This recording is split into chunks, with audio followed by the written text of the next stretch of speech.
બ્રહ્મ સ્વરૂપ પ્રમુખ સાંઈ મહારાજ એટલે સદ્ગુણોના ભંડાર, સદ્ગુણોના સાગર.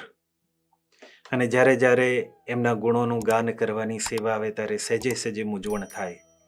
કારણ સાગર મેં ગહેરાઈ કિતની બુંદ ભલા ક્યાં જાને. સ્વામીશ્રીનું નિર્માનીપણું, એમની નિર્માનિતા, એમની ભક્તિ, એમની સર્જન શક્તિ, એમની સ્થિત પ્રજ્ઞતા, એમની કરુણા, એમની ક્ષમાશીલતા, આવા તો કંઈક કેટલાય ભગવદ્ ગુણોથી પ્રમુખ સાંઈ મહારાજ એક ગુણોના સાગર કહેવાતા. પરંતુ આ બધા જ ગુણોમાં કંઈક વિશેષતાઓ છે. પહેલી વિશેષતા એ કે આ ગુણો સહજ અને અનાદિ સિદ્ધ છે.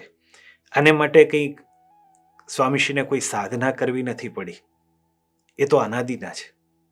બીજું, આ ગુણો કોઈ પ્રાસંગિક નથી, કોઈક અવસરે કે કંઈક નિમિત્ત ઊભું થયું અને ઝળકી પડેલા પ્રસંગો નથી, પરંતુ આજીવન છે, ઇટર્નલ છે.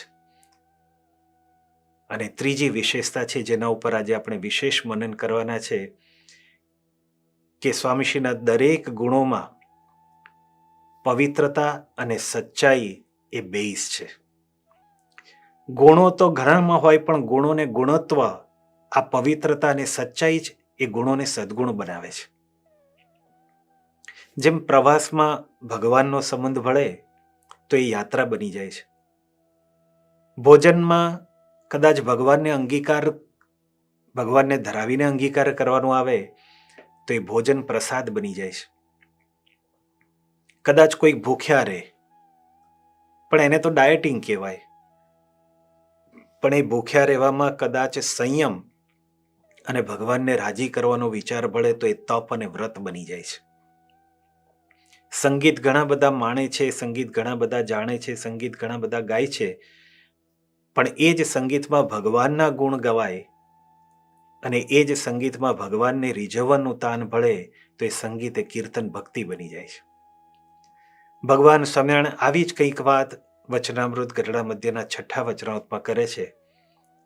મહારાજ પોતે એમ કહે છે કે ગંગાનું પાણી અને બીજા પાણી લાગે સરખા, પણ સરખા નથી. કેમિકલ એનાલિસિસ કરીએ તો સરખું જ લાગે, H2O જ હોય, પણ છતાંય ગંગાનું પાણી જેમાં સ્નાન કરવાથી પાપ ધોવાયાની પ્રતીતિ થાય છે, કારણ કે પવિત્ર છે, ભગવાનના સંબંધે એ પવિત્ર છે. તુલસીના છોડ અને બીજા છોડ, કદાચ એનું ક્લાસિફિકેશન કરીએ તો એને વનસ્પતિ વર્ગમાં જ મૂકવાનો આવે, પણ છતાંય ભગવાનના સંબંધે કરીને તુલસીનો છોડ અતિ પવિત્ર ગણાય છે. એને ઠાકોરજીના થાળમાં તુલસી પત્ર મુકાય, ભગવાનના મસ્તક ઉપર તુલસી પત્ર ચડે, અભિષેકમાં તુલસી પત્ર વપરાય.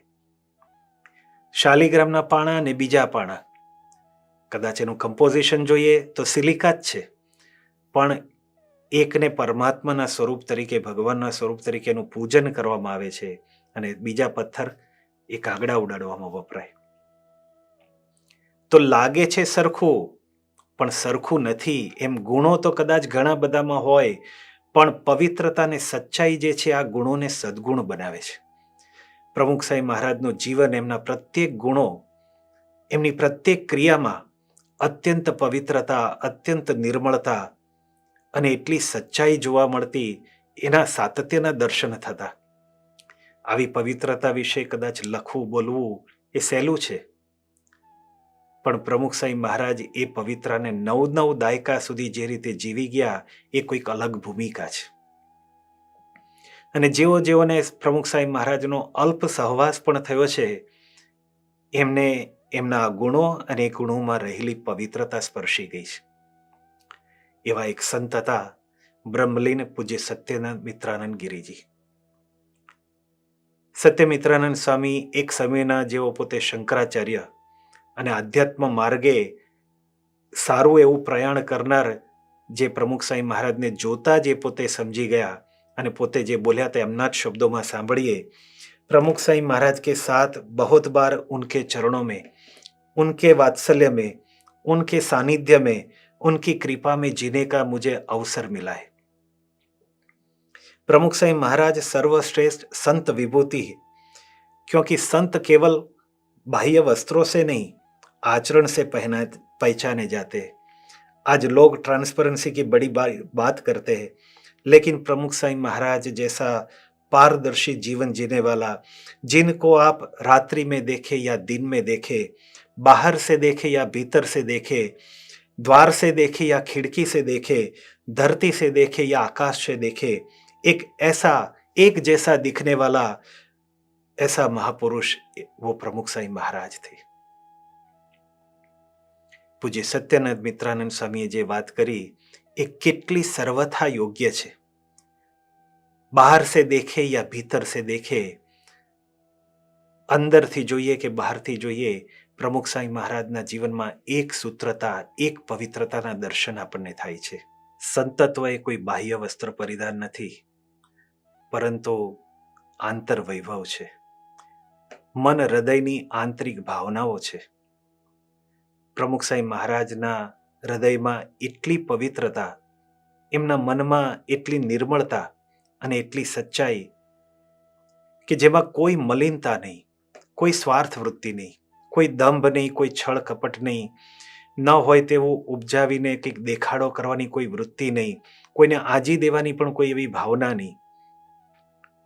અને આ બધી જ વસ્તુ એ પાછી પ્રાસંગિક નહીં, આજીવન, એમાં એક સાતત્ય જોવા મળે છે। ગમે તે સ્થિતિ કે ગમે તે સંજોગોમાં, ગમે તે અવસ્થામાં ક્યાંય એમના જીવનમાં બેવડા ધોરણ જોવા ન મળે।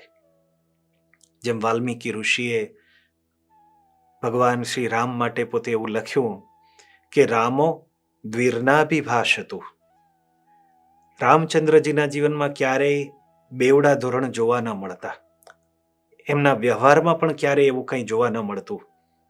એમ પ્રમુખ સાંઈ મહારાજના જીવનમાં પણ એક રેણી કણીના દર્શન થાય। બીજે તો ક્યાંક કદાચ કેણી જુદી હોય અને રેણી કંઈક જુદી હોય, લોક લાજે કે દંભે કરીને બાહ્ય આચરણ જુદું હોય અને અંતરના વિચારોમાં કંઈક જુદું હોય, મનના વિચારો કંઈક જુદા હોય, જાહેર જીવન જુદું અને એકાંતમાં પણ કંઈક જુદું। પરંતુ પ્રમુખ સાંઈ મહારાજ જેવા અંદર તેવા જ બહાર। એમના જીવનનું પારદર્શીપણું આ એક જ શબ્દોમાં કહી શકાય કે જેવા અંદર છે તેવા બહાર છે। જેવું જાહેર જીવન એવું જ અંગત જીવન, જો કે એમને કોઈ અંદર નથી, બહાર નથી, જાહેર નથી કે ખાનગી નથી। એકવાર સ્વામીશ્રી પોતે ગોંડલમાં વિરાજમાન હતા।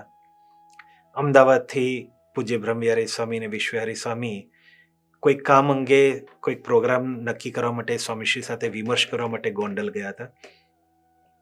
સ્વામીશ્રી સાથે વિમર્શ દરમિયાન બધી ચર્ચાઓ થઈને એ દરમિયાન પ્રમુખ સાંઈ મહારાજે એક નાનકડી ચિઠ્ઠીમાં કંઈક નોંધ ટપકાવી લીધી અને પછી કાગળ બાજુ પર મૂકી દીધું।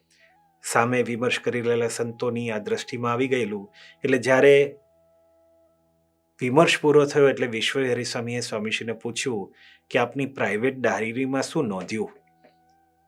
અને એ જ વખતે પ્રમુખ સાંઈ મહારાજ પોતે કીધું કે અમારું આખું જીવન જગ જાહેર છે, કાંઈ પ્રાઇવેટ નથી।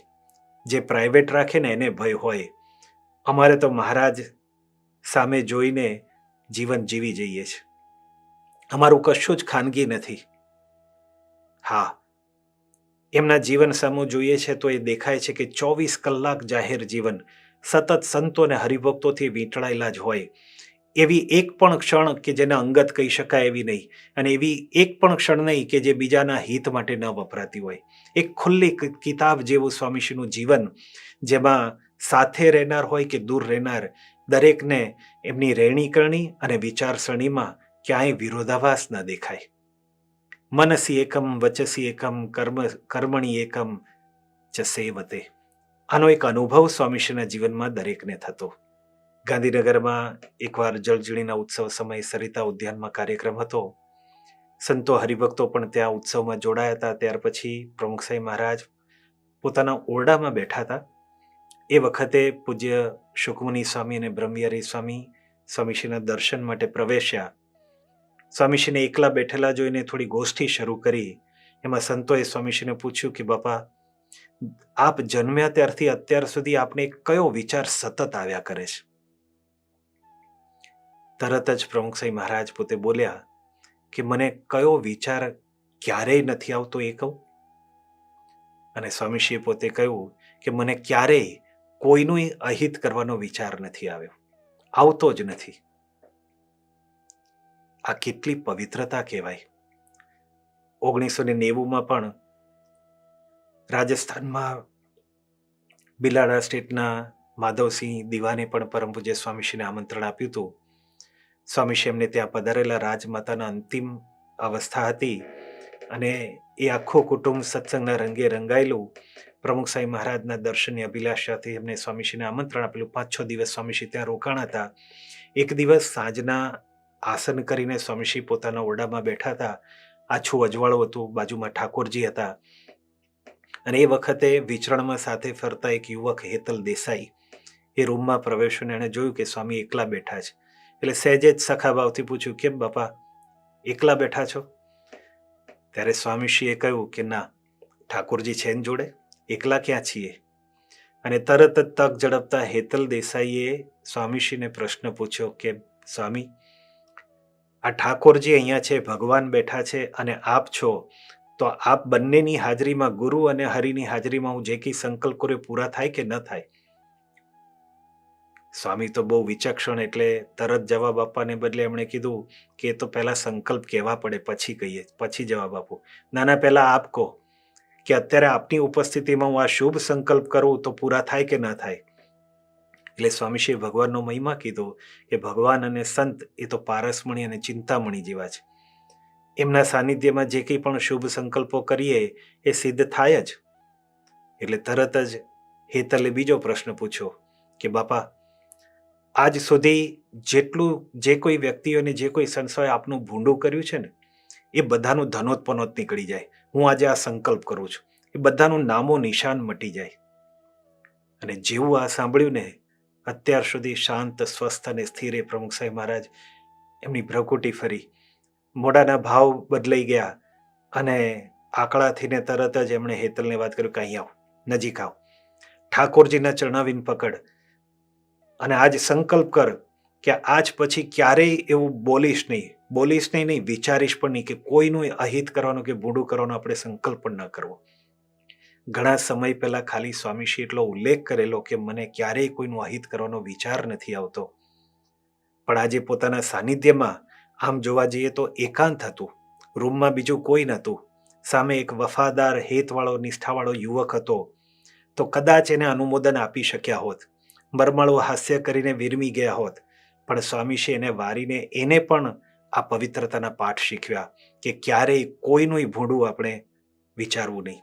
જે લોકોએ હેરાન કરવામાં કંઈ બાકી રાખ્યું નહોતું, એનું અહિત થાય એવો વિચાર એકાંતમાં પણ સ્વામીશ્રી પોતે કરી શકતા નથી. એમના હૃદયમાં એને સ્થાન જ નથી. અને કેવળ હૃદય જ શુદ્ધ અને પવિત્ર છે એવું નથી, આખી જિંદગી આચરણમાં પણ ક્યારેય કોઈનું એમણે અહિત કર્યું નથી, વર્તનમાં પણ નહીં. અને જ્યાં રાગ દ્વેષ ન હોય ને, ત્યાં જવું સંભવે, ત્યાં જ દ્વેષીઓને પણ અનુરાગ થઈ જાય એવી પવિત્રતા એ સ્વામીશ્રીના જીવનમાં એ જોવા મળે છે. પણ એની સાથે સાથે શાસ્ત્રો કહે છે કે સત્ય, પ્રિય અને હિતકર વાણી એ વાક શૌચ છે. પ્રમુખ સાંઈ મહારાજના જીવનમાં, એમની વાણીમાં પણ આવી જ પવિત્રતા આપણને અનુભવાય. કેટલી સીધી, સાદી, સરળ, જેમાં કોઈ આડંબર નહીં, કોઈને આજી દેવાની કે પ્રભાવ પાડી દેવાની વૃત્તિ જ નહીં. અત્યંત નિખાલસ, નરી સચ્ચાઈ એમાંથી નીતરતી આપણને જોવા મળે. એકવાર અમદાવાદમાં દર્શન પરિષદ હતી. બધા વિદ્વાનોની ઉપસ્થિતિમાં ઘણા હરિભક્તો પણ એમને માણવા માટે બધા ત્યાં ઉપસ્થિત થયા હતા. એમાં પ્રખર વિદ્વાન ડૉક્ટર રણજીતસિંહ અને ડૉક્ટર દુબે, બંને સાહિત્યના એવા પ્રખર વિદ્વાનોએ પોતાનું વિદ્વત્પૂર્ણ વક્તવ્ય એમણે હિન્દી ભાષામાં રજૂઆત કરેલી. પરમ પૂજ્ય સ્વામીશ્રી પણ મંચ ઉપરથી એને ખૂબ પ્રેમથી સાંભળી રહેલા હતા. ત્યાર પછી જ્યારે પ્રવક્તાએ સ્વામીશ્રીને આશીર્વાદ આપવાનું કીધું, ત્યારે સ્વામીશ્રી પોતાને પણ આમ ઉત્સાહ આવી ગયો અને પોતે પોતાનું ગુજરાતી મિશ્રિત હિન્દી બોલવા લાગ્યા. અને સ્વામીશ્રીનું એવી જે ગુજરાતી મિશ્રિત હિન્દી એવું કે વાક્ય રમૂજ થતી, શ્રોતાઓને પણ એમાં ઘણો બ્રહ્માનંદ થતો. અને એક સમય તો એવો આવ્યો, એક ક્ષણ એવી આવી કે સ્વામીશ્રી પણ શ્રોતાઓની સાથે ખડખડાટ હસી પડ્યા. અને આમ એ જે હાસ્ય હતું, એ પરિસ્થિતિ, એક ક્ષણ હતી, એમાં પણ કેટલી નિર્દંભતા હતી. કોઈ આમ સંકોચ નહીં કે આટલા બધા હરિભક્તો છે, પોતાના શિષ્યો છે, પોતાના ભક્તો છે, મંચ ઉપર પેલા વિદ્વાનો બેઠા છે, કેવું લાગશે. નરી નિર્દમતા, કોઈ આડંબર નહીં, એક સહજતાથી પોતે વાણી વહાવે જતા હતા. અને એમાં જ પાછું એવું હસતા હસતા પાછું ખડખડાટ હાસ્યની વચ્ચે સ્વામીશ્રીએ ગુજરાતી મિશ્રિત હિન્દીમાં ફરી કીધું કે હમારી હિન્દી તો એસી હી હૈ. એટલે કોઈ હસના નહીં. इन्होंने हिंदी बोली तो हमने भी प्रेरणा मिली. मैं भी बोलूं, बाकी हिंदी हमारा विषय नहीं, એટલે એવું તો ચાલશે, બહુ હસતે કા નહીં. કેટલી નિર્દંભતા કહેવાય. એ જ અમદાવાદમાં એવા એક ઉત્સવની સભામાં, સાયમ સભામાં સ્વામીશ્રી આશીર્વાદ આપી રહ્યા હતા. અને એમાં લગભગ 7 થી 8 જેટલા ભળતા સંદર્ભો સ્વામીશ્રીએ ટાંક્યા. સંતો તે વખતે જોતા હતા, શ્રુતિ કરતા હતા અને સાથે સાથે ગણતરી પણ કરતા હતા કે આજે કેમ આમ 7 થી 8 વખત સ્વામીશ્રીએ ભળતા સંદર્ભો આપ્યા. સભા પૂર્ણ થઈ, સ્વામીશ્રી પાછા ઉતારે પધારી રહ્યા હતા. સંતો પેલા રૂમમાં ગોઠવાઈ ગયા હતા. ઠાકોરજી જમણવા જ્યારે સ્વામી પધારતા હતા એ પૂર્વે ત્યાં આગળ બેઠેલા બધા સંતો પણ આ પ્રસંગની ચર્ચા કરતા હતા.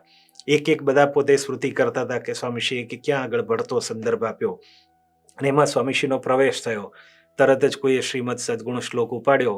એટલે ત્યાં આગળ રૂમમાં થોડીક શાંતિ થઈ ગઈ. શ્લોક પૂર્ણ થયો. સેવક સંત થાળ લઈને આવે ત્યાં સુધી સ્વામીશ્રી પોતાની લાક્ષણિક મુદ્રાથી પાટલા ઉપર આમ 4 આંગળીઓથી પોતે ત્યાં ટપકારા કરતા કરતા એમણે અક્ષરજીવન સામે જોયું. જેમને એકદમ ઉત્સાહ હતો. હમણાં કહી દઉં, હમણાં કે સ્મૃતિ કરી કે આજે તો ભારે કરી, લીલા કરી. અને સ્વામીશ્રી એમનો ઉત્સાહ પારખી ગયા. સ્વામી કીધું, કેમ સાક્ષર, કેમ આનંદ છે એટલે આજે? અને પોતે બોલવા જતા હતા ત્યાં પાછળથી શ્રી હરિસ્વામી એમનું ગાતર્યું ખેંચ્યું કે ન કહેવાય, આવું ન કહેવાય એમને. પણ અક્ષરજીનું સ્વામી તો પોતે એકદમ મહિમા મૂર્તિ, એટલે એમણે સ્વામીશ્રીને વાત કરી કે આજે તો સ્વામી આપે સ્મૃતિભ્રંશ લીલા કરી. સ્વામી કે કેમ, શું થયું? એટલે એક પછી એક બધાએ સ્વામીશ્રીએ જે સંદર્ભો આપેલા હતા એ ક્ષતિ એની જણાવી કે આપે આવું બહુ ભારે આશ્ચર્ય કર્યું. ત્યારે સ્વામીશ્રી પોતે બોલ્યા કે જો અમારે તો અવળ હવળ ચાલે, અમે તો કંઈ સાક્ષર કે એટલા અક્ષરજીનું સ્વામી જેટલા ભણેલા નહીં, એટલે આડું અવળું બોલાઈ જાય. જેણે અપરાધ થયો એમ અક્ષરજીનું સ્વામી તો નાના કહેવડ કે સ્વામી અમને તો બહુ આનંદ થયો, શ્રુતિ એમ હજી કહેવા જતા હતા એ પહેલાં સ્વામીશ્રી કે મેં તો હાર કબૂલી લીધી. આપણે છાપ અવળી પડે કે સવળી, ભગવાનને સંભાળીને એમને રાજી કરવા માટે જે કંઈ આવે તે અમે બોલીએ. હવે એક બાજુ સામે પોતાના શિષ્યો છે, સંતો છે, વિદ્વત વર્ગ છે, પણ આવી નિર્દંભતા, આવો એકરાર કરતા પણ સ્વામીશ્રીને ક્યારેય એ સંકોચ નથી થતો. એ જ એમની વાણીની પણ પવિત્રતા છે, એમાં પણ એમની એ સચ્ચાઈ છે. અને જે વાણીમાં આવી નિખાલસતા હોય, નિરાડંબરપણું હોય, પવિત્રતા હોય, એમાં ભલભલાના પૂર્વગ્રહ પણ ઓગળી જાય. એમાં શું નવાય? 1985માં પ્રમુખ સાંઈ મહારાજની પ્રેરણાથી જ્યારે લંડન ખાતે કલ્ચરલ ફેસ્ટિવલ ઓફ ઇન્ડિયા, એક ભારતીય સાંસ્કૃતિક મહોત્સવ સંસ્થા દ્વારા આયોજિત થયેલો, જેમાં લંડન અને યુકેથી 30 દિવસ દરમિયાન હજારો ને લાખો લોકોએ ઉત્સવનો લાભ મળેલો. 2 મોઢે બધા વખાણ કરતા, પણ ભારતીય વિદ્યા ભવનના ચેરમેન હોવા છતાં પણ એક વ્યક્તિ, શ્રી માણેકભાઈ દલાલ, કંઈક પોતે સાધુ સંન્યાસીઓ સાથેના પૂર્વગ્રહને કારણે આ ઉત્સવથી વંચિત રહેલા, દૂર રહેલા. પણ બન્યું એવું જોગાનું જોગ, એ ભારતીય વિદ્યા ભવનમાં જ પ્રમુખ સાંઈ મહારાજની પધરામણી ત્યાં ઉત્સવ હશે અને ચેરમેનના નાતે એમને ઉપસ્થિત રહેવાનું થયું. અને એમાં એમણે પ્રમુખ સાંઈ મહારાજના દર્શન કર્યા અને આશીર્વાદ, એમની જે વાણી જે સાંભળીને, એ સાંભળીને પોતે આ શ્રી માણેકભાઈ પોતે એમનો પૂર્વગ્રહ ઓગળી ગયો. એમના મુખમાંથી શબ્દો નીકળી ગયા કે મેં આજ સુધી ઘણા બધાના પ્રવચન સાંભળ્યા છે, પણ આવી દંભ રહિત અને પવિત્ર વાણી મેં ક્યારેય સાંભળી નથી. આ સ્વામીશ્રીનું વાક શૌચ છે. વાણીની આ પવિત્રતા છે, વાણીની આ સચ્ચાઈ છે.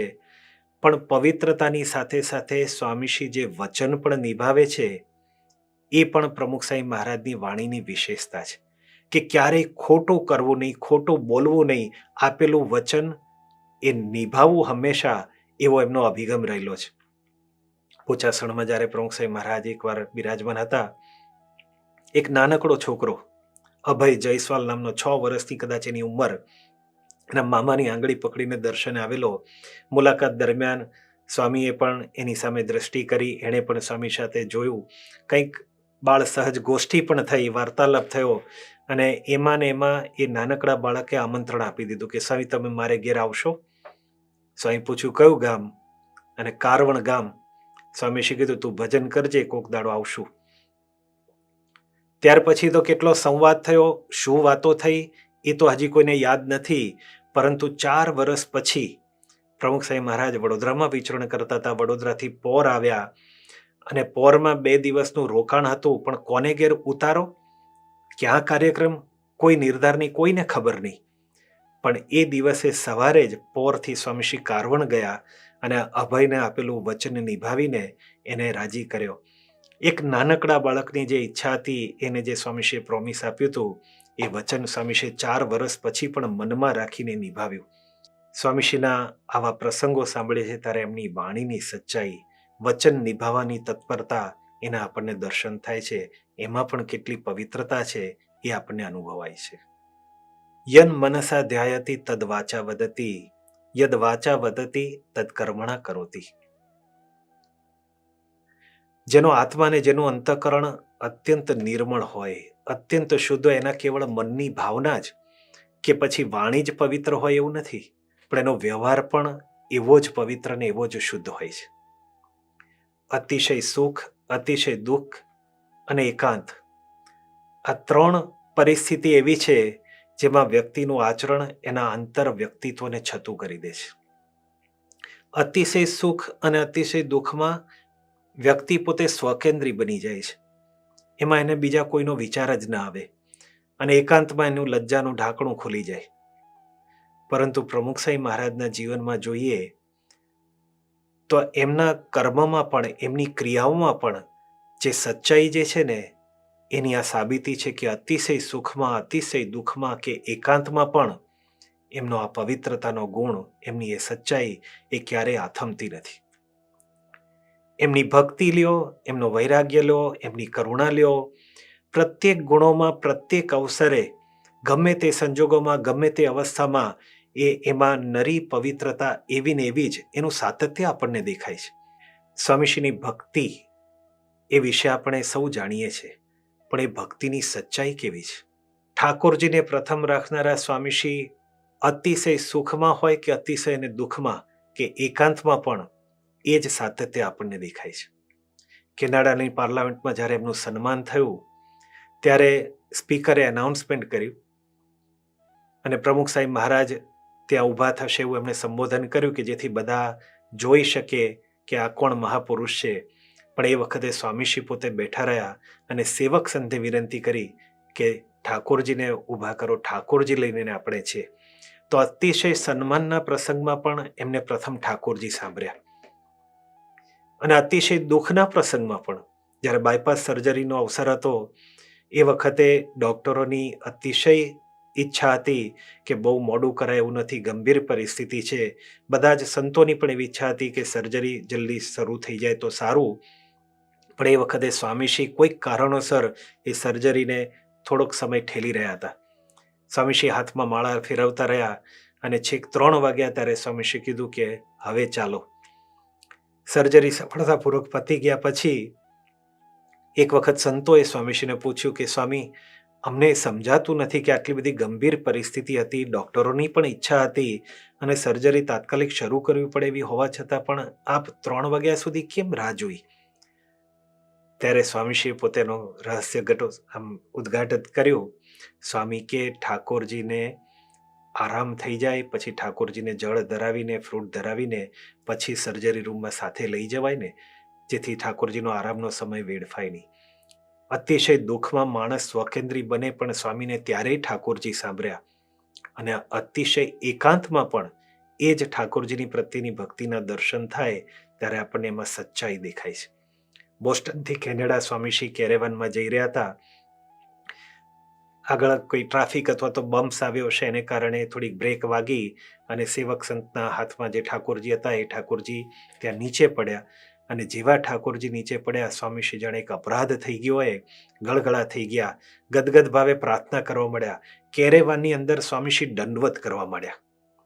હવે તે વખતે સાથેના બે ચાર સેવક સંતો, બે ચાર સંતોને સેવકો જ હશે, પણ વેનની અંદર પણ જ્યાં કોઈ કેમેરા નથી, કોઈ જોનારું નથી, કોઈ નોંધ કરનારું નથી, પણ સ્વામીશ્રી એવા એકાંતમાં પણ ઠાકોરજી પ્રત્યેની એ ભક્તિ કરતા જોઈએ ત્યારે એ ભક્તિમાં પણ આપણને પવિત્રતા દેખાય છે. સ્વામીશ્રીનો વૈરાગ્ય પણ સ્વામીશ્રીનો કેટલો સાચો છે, એમાં પણ કેટલી પવિત્રતા છે, એમાં પણ કેટલી પારદર્શિતા છે. બોચાસણમાં સ્વામીશ્રી જ્યારે એકવાર સ્નાન કરીને નીકળ્યા તે વખતે સ્વાભાવિક રીતે એકલા સેવક જ હોય, પણ જ્યારે સ્વામીશ્રીને ગાતરિયું આપ્યું તો ગાતરિયું થોડુંક જરી ગયું હતું, થોડુંક આમ જીર્ણ થઈ ગયું હતું. એટલે સહેજે સહેજે સેવકે ભક્તિભાવથી કીધું કે બાપા આ ગાતરિયું બદલી નાખીએ, આ ફાટેલું છે, સારું ના લાગે. સ્વામી કે કેમ? કે લોકો એમ કે મહાત્મા છે ને ફાટેલું કેમ પહેરે છે? સ્વામી કે જો મને પહેલેથી દંભ પહેલેથી જ ગમતો નથી. એ કેવળ સ્વામીશ્રીના ઉદ્ગારો એકાંતમાં કે સેવકને સાથે હતા ત્યારે જ નહોતા, પણ 1988માં એનો અનુભવ બધાને થયો. અમેરિકાના વિચરણ દરમિયાન ન્યુયોર્કમાં અહીંયા એક વ્રજભૂમિના વિસ્તારમાં જ્યારે બાળકો કિશોરોનો કાર્યક્રમ હતો અને સ્વામીશ્રી તે વખતે ત્યાં આ કેમ્પમાં પધારેલા આયોજકોનો એવો વિચાર, એવી ઈચ્છા હતી એમની કે પ્રમુખ સાહેબ મહારાજ સાથે દરેકને એક સ્મૃતિ મળે એવું એક ફોટો સેશન થાય. પૂજ્ય યોગીચરણ સ્વામીએ એવું એક સરસ સ્થાન સિલેક્ટ કર્યું કે જેમાં પાછળ સરસ ગ્રીનરી હતી, આગળ એક નાનકડો બેન્ચ હતી, સ્વામીશ્રીના ઉપર બેસી અને બાજુમાં દરેક જણ વ્યક્તિગત રીતે બેસીને એ આ ફોટો સેશન થાય તો દરેકને સ્મૃતિ મળે. અક્ષરજીવન સ્વામી તે વખતે વિચરણમાં સાથે હતા, એમણે તરત જ ચાખડી મૂકી ત્યાં. સ્વામી કે આ શું? કે બાપા ચાખડી રાખો ને તો સરસ લાગે. સ્વામી કે મને દંભ ગમતો જ નથી. એવો દમ શું કરો? હું તો કોઈ દિવસ ચાખડી પહેરતો નથી, આપણે જે છે સારું છે. સંતોએ બહુ આગ્રહ કર્યો કે આ તો એવું મહાત્મા જેવું લાગે ને. સ્વામી કે મને પહેલેથી એવો દંભ પસંદ નથી. ત્યારે બાળકો, કિશોરો અને ત્યાં આયોજકોને પણ બધાને એ સ્વામીશ્રીના સચ્ચાઈના દર્શન થયા. જનમંગલ સ્વામી એકવાર ઉત્સવ દરમિયાન, મોટો ઉત્સવ હશે ને બધી વ્યક્તિગત મુલાકાત દરમિયાન ઘણા બધા હરિભક્તો દર્શને આવતા હોય, સ્વામીશ્રી દરેકને મળતા રહ્યા, દરેકને દબ્બો કે આશીર્વાદ આપતા રહ્યા અને એને જોતા જોતા આપણી આંખો થાકી જાય. અને એટલે જ સ્વાભાવિક રીતે એક ભક્તિ રૂપે એમણે સ્વામીને પછી જ્યારે ઉતાર્યા ત્યારે વાત કરી કે આટલા બધાને મળવાનું આ તો થાકી જવાય, કે એના કરતાં એક નકલી હાથ બાજુમાં રાખ્યો હોય ને કે મશીનથી પછી એવી રીતે થયા કરે કે એવું કંઈક કરો. અને સ્વામી તે વખતે એકદમ ગંભીરતાથી સ્વામીશ્રી પોતે બોલ્યા કે અમે નકલી માલ રાખતા જ નથી. આખી જિંદગી જેમણે અસલિયતમાં જ જીવી હોય, મન કર્મ અને વચને જ્યાં અસલિયત હોય, અસલી સાધુતા હોય, ત્યાં આવું નકલીપણું કે નકલ કરવી એમને ક્યાંથી ગમે. યોગીજી મહારાજના ધામ આગમન પછી સેવક દેવચરણ સ્વામી પણ પ્રમુખ સાહેબ મહારાજને એકવાર ખાલી વિનંતી કરી કે હવે યોગી બાપા ધામમાં ગયા છે તો હવે તો આપ એમની જગાએ છો, ગુરુપદે છો, તો બધાને ધબ્બા આપવા, યોગી બાપા જેમ ધબ્બા આપતા એવી રીતે બધાને ગળાના સમ દઈને હેતથી જમાડવા, અને ક્યારેક પછી યોગી બાપા જેમ ડોલતા અને તાળી વગાડતા એ રીતે પણ કરવું, તો બધાને યોગી બાપાની જેમ હેત થાય. બહુ સહેજે નિર્દોષતાથી પોતે કહી રહેલા, પણ સ્વામી એ વખતે તરત જ દેવચરણ સાહેબને કીધું કે એ તો યોગી બાપાની રીત હતી, મારી એવી રીત નથી, તો હું મારે ખોટી નકલ શા માટે કરવી? યોગી બાપાએ તો યોગી બાપા, મારે એવી નકલ કરવાની જરૂર નહીં. તેમના જીવનમાં આ દંભ એ ક્યારેય એમને પસંદ નથી, આપણને સ્પષ્ટ દેખાય છે. જેવી ભક્તિમાં સચ્ચાઈ અને પવિત્રતા, જેવી વૈરાગ્યમાં પવિત્રતા, એવી જ સ્વામીશ્રીની કરુણામાં પણ સચ્ચાઈના દર્શન થતા. જ્યારે જ્યારે પણ સમાજ ઉપર આફત આવી પડે ત્યારે સ્વામીશ્રીનું હૈયું કંપી ઉઠતું. રાહત કરવા માટે હંમેશા સ્વામીશ્રી પોતે દોડી જતા. અને એ દયા એ કેવળ દેખાવ માટે નથી, એ કરુણા કેવળ કહેવા માટે નથી, પણ એમાં પણ કેટલી સચ્ચાઈ છે એ આપણને અનુભવાય છે. જ્યારે ઓરિસ્સામાં એક અતિવૃષ્ટિ થઈ, ઘણી બધી જાનહાનિ થઈ હશે અને સરકાર પણ તે વખતે મદદ માટે હાકલ કરી રહી હતી. ગુજરાત સરકારે પણ છેક પૂર્વ ભારત સુધી ટ્રેન દોડાવીને રાહત સામગ્રી પહોંચાડવા માટે, અનાજ પહોંચાડવા માટે એ તૈયાર થયેલા. અને સ્વાભાવિક રીતે જેમણે સંસ્થાનો એપ્રોચ કર્યો, પરમ પૂજ્ય સ્વામીશ્રીને પણ વિનંતી કરી કે સ્વામી આપ પણ આમાં એક બોગી ભરીને રાહત સામગ્રી આપો તો સારું. અને સ્વામીએ તરત જ 10 લાખ રૂપિયાની સામગ્રી એ પહોંચાડવા માટે સ્વામીશ્રી પોતે તરત સંમત થયા. સંતોને આદેશ આપ્યો, સંતોને કીધું, અને સંતોએ પણ સ્વામીશ્રીના એ ચીવટ પ્રમાણે, સ્વામીશ્રીની રુચિ પ્રમાણે બોગીનું માપ લીધું બધું એક્ઝેક્ટલી, અને એ પ્રમાણે જે કંઈ રાહત સામગ્રી બધી ભેગી કરી બોક્સમાં સારી રીતે ગોઠવીને એવી રીતે આ બોગીમાં ભરી દીધી કે એટલું 1 ઇંચ તસુ જગ્યા બાકી ન રહે. અને ઉત્સાહથી પૂજ્ય બ્રહ્મવિહારી સ્વામીએ બાપાને પોતે સમાચાર આપ્યા કે સ્વામી, આપની રુચિ પ્રમાણે આ બધો જ સામાન જે એક બોગી આપણને આપી હતી એમાં આપણે ભર્યો છે, 1 ઇંચની પણ જગ્યા નથી, અને આપની દયાથી 6 લાખમાં પતી ગયું. જેવું સ્વામીશ્રીએ સાંભળીને તરત પ્રશ્ન કર્યો, કેમ 6 લાખ જ? આપણે તો 10 લાખની વાત થઈ છે. સંતોએ કીધું, પણ સ્વામી, બધી જ સામગ્રી અંદર સમાઈ ગઈ છે, 1 ઇંચની હવે જગ્યા નથી. ત્યારે સ્વામીશ્રીએ કીધું કે ભલે જગ્યા ન હોય તો બીજી બોગી આપણે માગીએ, પણ આપણે 10 લાખનું કીધું છે એટલે એમાંથી 1 પૈસો પણ ઓછો નહીં કરવાનો.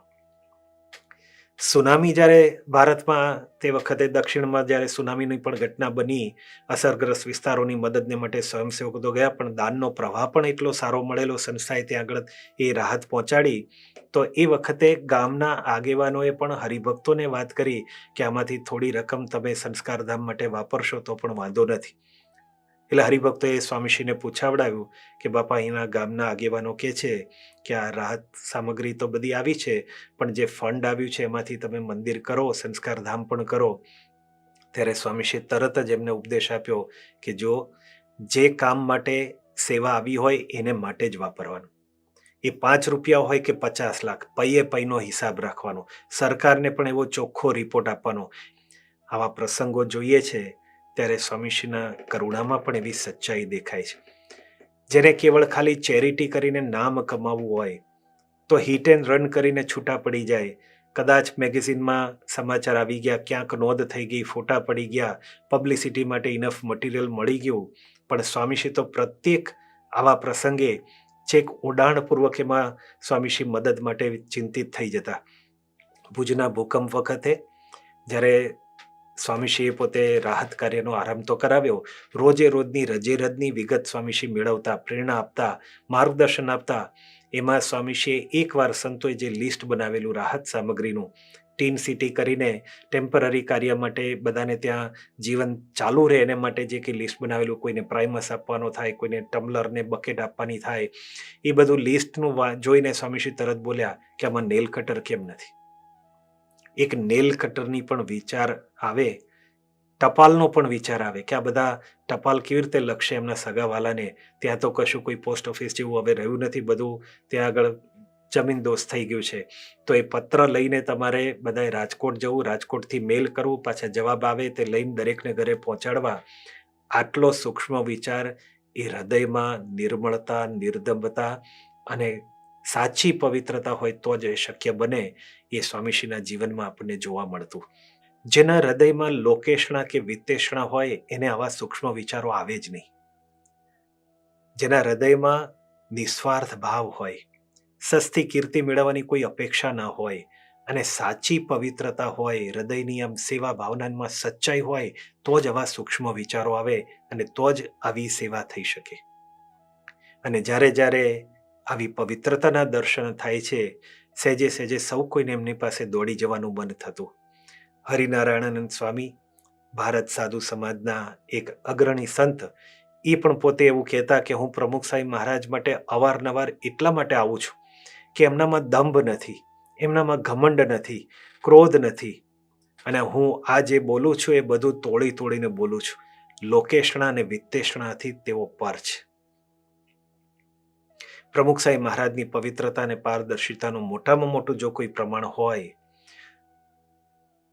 તો પરમ પૂજ્ય મહંત સાહેબ મહારાજનો પોતાનો એક અનુભવ.